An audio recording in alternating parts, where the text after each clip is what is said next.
অনেক অনেক দিন আগের কথা। রোম সাম্রাজ্যের এক শহরে ছিল অত্যাচারী বাদশাহ দাকিয়ানোস।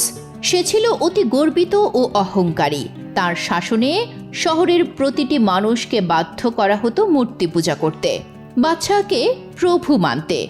যদি কেউ আল্লাহর একত্বে বিশ্বাস প্রকাশ করত, তাকে মৃত্যুদণ্ডে দণ্ডিত করা হতো। কিন্তু সেই অন্ধকার যুগেও ছিল সাহসী 7 জন যুবক। তারা ছিল শিক্ষিত, ধনী পরিবার থেকে আগত, অথচ তাদের অন্তরে ছিল ঈমানের আলো। তারা নিজ হাতে বানানো মূর্তি পূজার বিষয়টি মেনে নিতে পারছিলেন না কিছুতেই। কল্পিত মাবুদের উপাসনা তাদের বিবেককে নাড়া দিত। তাদের মনে একটি প্রশ্ন জাগত, নিজ হাতে গড়া কাঠের ও পাথরের মূর্তি কি করে আমাদের মাবুদ হতে পারে?